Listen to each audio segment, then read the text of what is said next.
Boa tarde, gente. Sejam bem-vindos a mais um episódio do Fala Sério, onde dessa vez a gente não vai ter um episódio de podcast, mas sim uma entrevista, onde a gente está muito grato por fazer uma entrevista com o Dick Lemon, onde ele é o escritor, por sinal, tradutor por português da obra Édipo Rei, onde além de tradutor para a língua portuguesa, ele é ensaísta, dramaturgo e ainda professor da língua portuguesa. Então, como estamos muito gratos por estar com um cara onde tem tantas profissões em um homem só. E para iniciarmos essa entrevista, eu tenho uma pergunta aqui. Bem, vamos concluir de que o livro tem tanto uma história bem intrigante, fora do comum, por sinal. E, bem, o que você pensava escrevendo uma história onde ela tem como assunto o filho tendo uma atração pela mãe? Então, eu queria, primeiramente, boa tarde, queria agradecer, eu que estou honrado de estar aqui com vocês. E, voltando à pergunta, eu queria criar um momento de choque entre esses acontecimentos. E também mostrar como a fragilidade e a mente humana funciona nesse tipo de situação. Nesse confronto, vamos dizer assim, no momento que você leu essa primeira parte, primeiro vem o choque, Vamos concordar. E, segundamente, você se pergunta o porquê. Então, eu queria trazer uma forma de interpretação diferente, um choque, um destino da realidade, uma consequência da fragilidade humana em si. Certo. E como foi para você escrever e, na verdade, traduzir, por sinal, um livro tão usado na área da psicologia, que, querendo ou não, é um curso muito bem concorrido e que a gente tem uma certa curiosidade, já que retrata sobre o nosso cérebro. Então, repetindo a pergunta, como é que foi para você traduzir um livro tão usado para essa área? Então, foi uma honra, primeiramente, foi uma honra muito grande de ter esse livro em várias áreas, vários usos de profissionais na área. E eu sei que esse livro, ele ajuda muito na sociedade de hoje em dia, nos adolescentes, adultos, tanto faz. Sempre tem um meio de ajudar, sempre é isso. Então, eu fico muito honrado de estar ajudando outras pessoas com o livro, Então, eu sei que o meu trabalho não foi algo jogado fora, foi algo utilizado e algo que vai ajudar o próximo. Realmente. A gente vê que durante a narrativa da história ocorrem várias situações. A gente vê a descoberta da esfinge, a gente vê o processo de confusão, o processo de descoberta de lutas.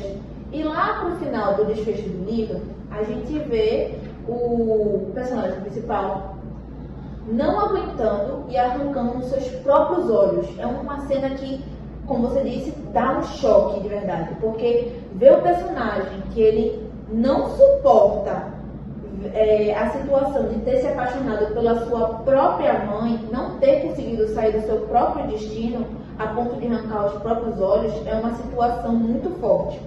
Então, prosseguindo a pergunta, essa relação em relação ao livro é pensada como uma crítica social ou um espelho de fragilidades humanas ou então apenas uma provocação narrativa? Eu diria que tem tudo um pouco, Mas, em Pedulância, eu falo que é o espelho da fragilidade humana. Pois fala de termos religiosos, de culpa e responsabilidades. E também, puxando nessa parte da esfinge, que o personagem principal, ele arranca os próprios olhos. Isso é uma coisa que realmente acontece hoje em dia, que é o Édipo. O Édipo, ele é uma crise que acontece com os recém-nascidos, que ao nascer, o primeiro amor em sua vida é o da mãe, que o amor da mãe prevalece a todo o amor que a criança tem. Então, querendo ou não, é uma fragilidade da mente humana. Então, eu queria realmente trazer esse ponto. Então, você quer dizer que você citou a síndrome do Édipo, que é aquela dos recém-nascidos. Então, o que você quis dizer foi que o amor sempre vai prevalecer, o amor de mãe sempre será mais forte.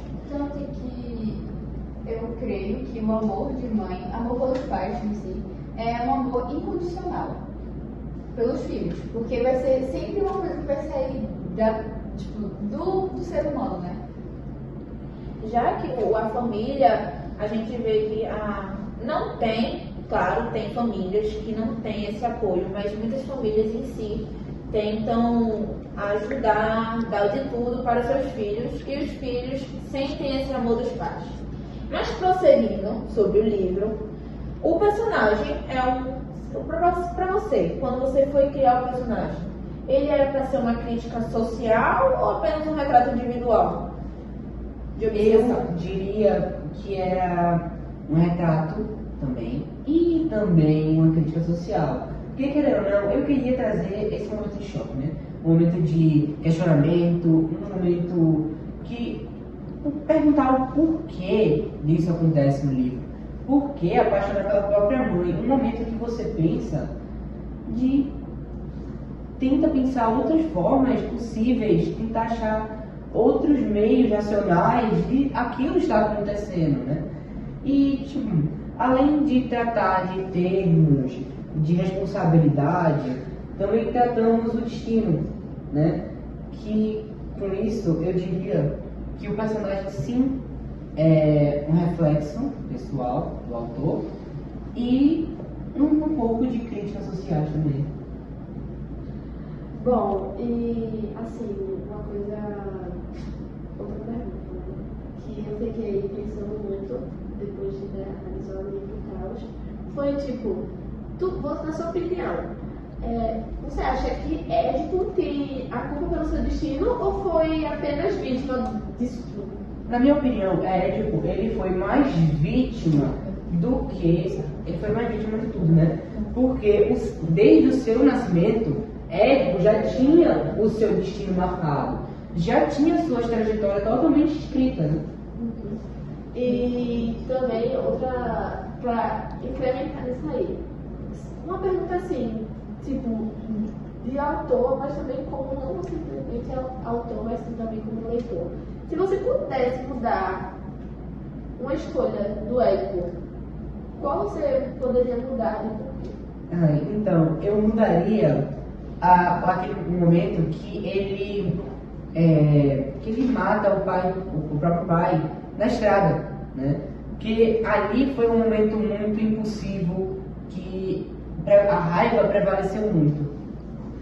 Essa cena que você está falando tem durante o livro, ele descobre, né, que o objetivo do personagem é que logo no início dos primeiros capítulos, ele chega lá, tem o visitante, que eles dizem que o visitante é a morte.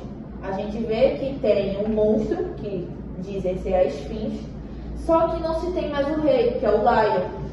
E ele, sem ter o rei, a sociedade, os cidadãos da cidadela, decidem que que deveria colocar um novo rei. Esse rei seria quem mataria a Esfinge. O objetivo dele, o personagem, é conseguir tomar o trono. Mas em meio a essa trajetória, ele descobre que foi ele que assassinou, se eu me lembro, foi ele que assassinou o próprio pai, né? E que ele vai ter que se casar com a própria mãe, porque ele não sabe quem tinha matado o próprio pai, se eu me lembro, e que aquela mulher que ele ia se casar obrigatoriamente não sabia que ela era sua mãe. Então, tipo, eles falam, se eu me lembro, eles falam assim, né? Você tem que matar a Esfinge, matando a Esfinge, você terá o direito de ter sua esposa, que é Jocatas, e em troca você será o rei. Então ele faz esse processo todinho. Descobre, tem o processo da fuga do Corinto, ele descobre o enigma da Esfinge e dali tem a sua descoberta, porque ele toma o trono para depois descobrir que quem está lá, quem matou, foi ele que matou o próprio pai, e depois a sua mulher se torna sua mãe no final de tudo. Como eu disse há um tempo atrás, eu queria trazer várias formas de interpretação do texto, né? Tem várias pessoas que podem interpretar o texto como uma história boba, uma história que trata de um herói que vai derrotar um ser, uma esfinge, que vai dar algum enigma para ele resolver, e se ele resolver, ele consegue derrotá-lo. Mas, pensando por outro lado, a gente consegue ver que ali ele está arcando com as suas responsabilidades. Então, você consegue ver que o destino, né, o destino do personagem sempre foi o mesmo, sempre foi escrito desde o nascimento. Então, além da interpretação, né, podemos ver que, pro lado mais humano, pro lado puxado para a nossa sociedade, toda essa história contada foi um reflexo da sociedade, do que ele matou o próprio pai e agora está arcando com as consequências desse ato. Não é apenas uma tragédia sobre o destino, porque ele decidiu ter um destino cruel, mas também é uma reflexão da arrogância humana diante da verdade, né? Então, com tudo isso, eu acho que ninguém, não vai escapar do destino assim. Mas se o senhor visse alguém lendo seu livro assim na rua, o que pensaria para dizer essa pessoa? Você recomendaria o quê?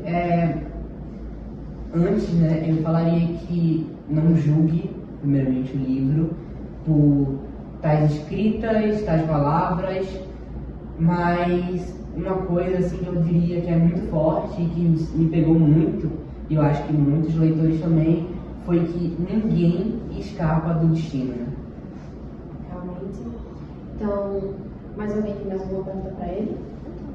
Então, nós ficamos com a entrevista por aqui. A equipe do Fala Sério tem um grande agradecimento por você ter conseguido presenciar aqui a entrevista.